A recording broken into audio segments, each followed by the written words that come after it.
Hello friends, welcome to the Sapna's homeschooling channel, and this is the third activity, Live English, a bicycle user manual.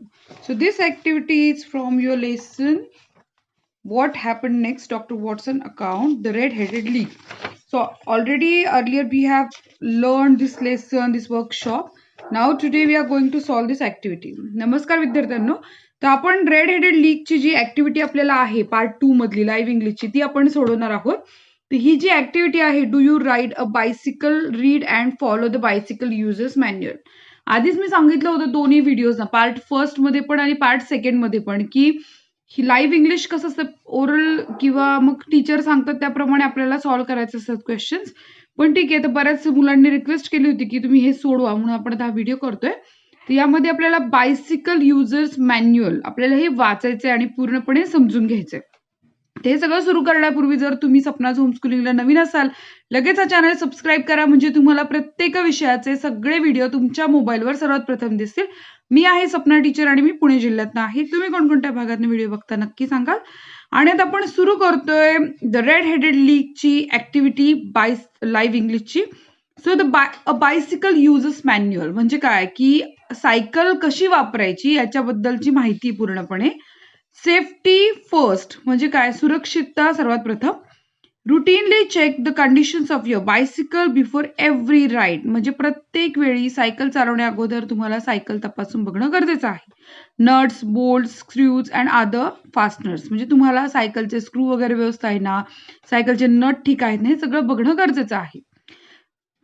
Familiarize yourself with the braking action of the bicycle. Test the brakes a slow speed. कारण नवीन break कसे tight असतात किंवा break loose आहेत का, हे सगळ्या गोष्टी तुम्हाला बघणं खूप गरजेचं आहे आणि सायकलची सवय करून घेणं. Always where footwear that will stay on your feet and will grip the pedals म्हणजे आपले जे पेडल असतात त्याच्यावर व्यवस्थित ग्रीप येण्यासाठी पायामध्ये चपला घालणं किंवा बूट घालणं अत्यावश्यक आहे. आता इथे रायडिंग सेफ्टी, तर रायडिंग मध्ये चालवण्याची सुरक्षितता काय काय घेऊ शकतो. Be predictable ride so that other drivers can see you and predict your movements. Be predictable म्हणजे कसं, की आता जसं की आपण गाडी चालवत असतो तर आपल्याला इंडिकेटर असतात, ते इंडिकेटर सांगतात की तुम्ही डाव्या बाजूने चाललात की उजव्या बाजूने चाललाय. सायकलला तसं जनरली काही इंडिकेशनला ऍज सच नसतं. सो किंवा असतीलही काही गोष्टी ज्या नंतर आपल्याला लावायला लागत असतील ते माहित नाही, पण शक्यतो सायकल चालवणाऱ्यांनी व्यवस्थित सांगणं, पुढच्याला कळेल अशा प्रकारे सायकल चालवणं हे फार गरजेचं असतं. की तुम्ही उजव्या दिशेला वळणार आहे की डाव्या दिशेला वळणार आहे, दुसऱ्याला कळणार नाही ना, तर ते तुम्ही सांगितलं पाहिजे किंवा तुमच्या ऍक्शन्स मधनं कळलं पाहिजे. Never hitch a ride by holding on to another vehicle. Never hitch a ride म्हणजे काय, म्हणजे आपल्याला सवय असते की दुसऱ्याच्या गाडीला पकडायचं आणि मग जोरात सायकल आपली ती गाडी खेचून घेते. तशा प्रकारे कधीही करू नका सायकल चालवताना. ओबे ऑल ट्रॅफिक रूल्स म्हणजे सगळ्या ट्रॅफिकच्या नियमांचं पालन करा. Be alert, look out for unexpected events म्हणजे याचा अर्थ आपल्याला नेहमी बघितलं पाहिजे की कुठे ऑब्स्टॅकल आहे का, कुठे काही अडचण आहे का, कुठे काही खाच खळगे आहेत का, हे सगळं बघण्याची आपल्याला सतत गरज आहे. अलर्ट राहायचे. राईड ऑन फॅमिली रूट्स आणि ओळखीच्या रस्त्यांवरती प्रवास करायचा असं आपल्याला सांगितलेलं आहे. तर आता इथे पुढे आहे to fill in air in to the bicycle tyre procedure and steps. हवा जरी भरायची असेल तर त्याची एक स्टेप आहे ती फॉलो करायची आहे. Check the air pressure in the tyre by pressing it with your hands म्हणजे हाताने आधी टायर दाबून बघा की त्याला किती प्रेशर आहे. Check how much air is needed and fill in air accordingly म्हणजे जितकी गरज आहे हवेची तितकंच भरा. Check the air pressure again by pressing tyre with your hand म्हणजे हवा भरल्यानंतर पण दाबून बघा की किती हवा भरलेली आहे किंवा किती व्यवस्थित भरली गेली की नाही. Fill in the air only as much as required otherwise the tube may burst. अति प्रमाणात हवा भराल तर नक्कीच तुमचा टायर फुटेल, त्यामुळे गरजे इतकीच हवा भरा. If the air is more than necessary reduce it. जर हवा अति प्रमाणात झाली तर काय होणार आहे, तुम्ही कमी करा, कारण बस्ट होऊ द्यायचा नाही आपल्याला आपला टायर, यासाठी आपल्याला काळजी घ्यायची आहे. सर्व्हिसिंग अँड मेंटेनन्स मंथली प्रत्येक महिन्याला तुमच्या सायकलला सर्व्हिसिंग करण्याची गरज आहे असं मॅन्युअलमध्ये दिले. Clean the bicycle frame with a cloth. काय करायचं सर्व्हिसिंग, कपड्याने स्वच्छ फ्रेम पुसून घ्यायची. चेक टायर प्रेशर, आपल्याला चाकाचं प्रेशर चेक करायचं. कसं करायचं, दाबून बघून करायचं. वाईप the chain and tube. Tube आणि चेनला काय करायचं, व्यवस्थित पुसायचं. तर चेनला कसं असतं, ट्यूबला लुब्रिकेट करायला लागतं, ऑइलिंग वगैरे करायला लागतं. द ब्रेक अँड चेन, तर ब्रेक आणि चेन पण चेक करणं गरजेचं आहे. नेक्स्ट, हाऊ टू मेंट अ पंक्चर. आता पंक्चर कसं काढायचं बघा. Get the tube out of the tyre, tube tyre मधनं काढा. Pump air in to the tube with the air pump, air पंपने हवा भरा. Dip the air filled tube in the water tub.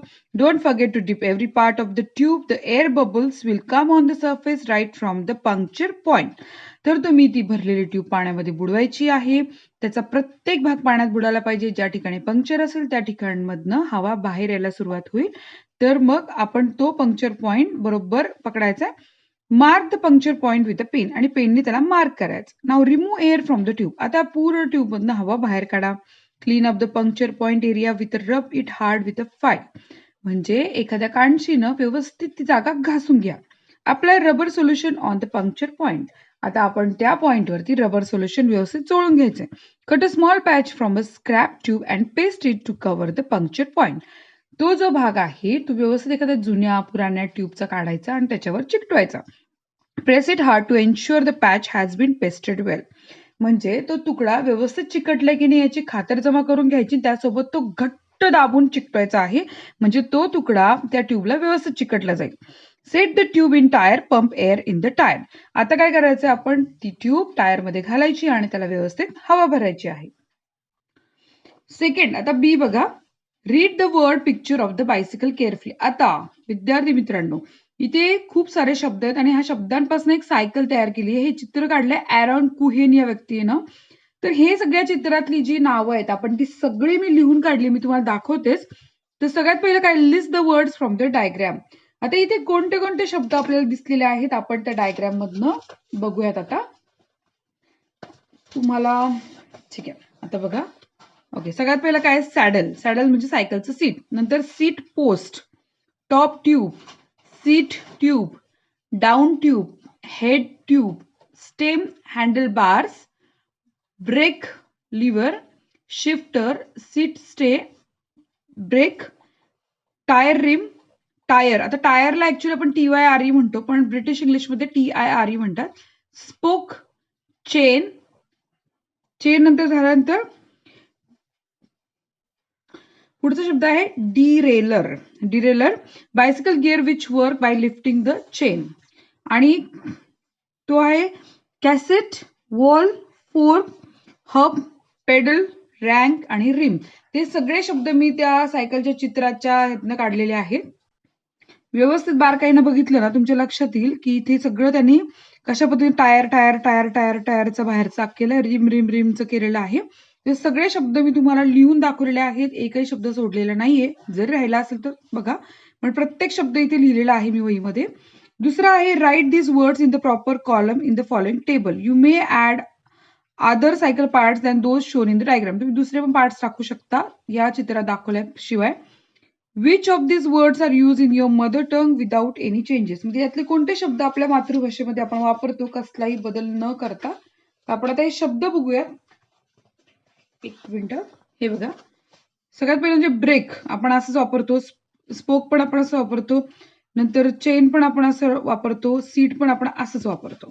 तर which words are use in your mother tongue with a few changes. जसं की tyre, TYRE spelling, पण खरं काय tyre आहे.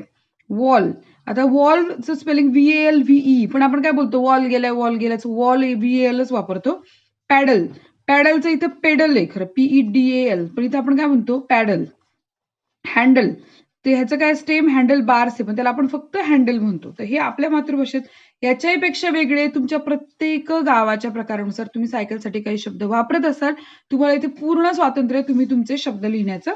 Which words have and equivalent parallel words in your mother टंग. जसं की saddle आहे, सॅडलला आपण मात्र इथं आपल्याला सीटच म्हणतो, आणि टॉप ट्यूबला नळी म्हणतो. आता आमच्याकडे नळी म्हणतात, तुमच्याकडे काय म्हणत असतील माहिती नाही. त्यामुळे तुम्हाला पॅरलल शब्द जर माहिती असतील याला सायकलसाठीचे तर तुम्ही ते वापरू शकता.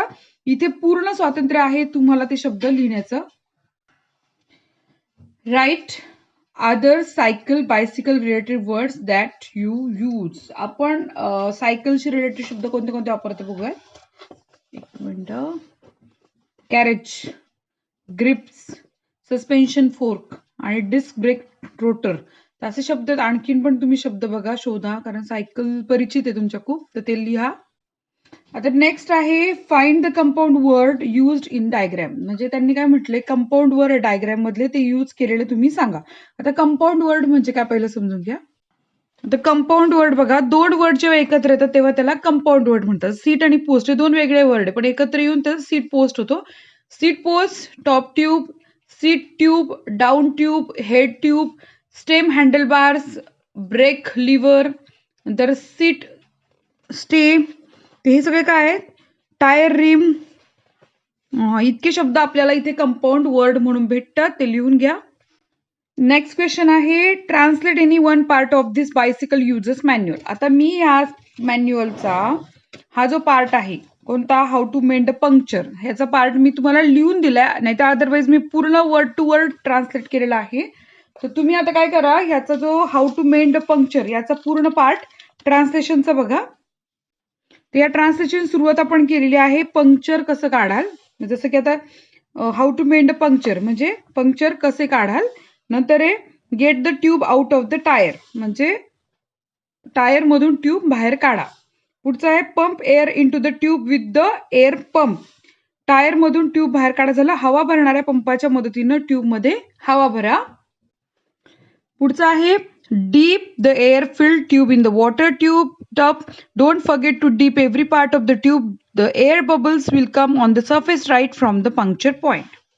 आता मराठीत काय म्हणणार, हवा भरलेली ट्यूब पाण्यात बुडवा, ट्यूबचा प्रत्येक भाग पाण्यात बुडवायला विसरायचा नाही, ज्या ठिकाणी ट्यूब पंक्चर झाली आहे तिथे बुडबुडे यायला लागतील.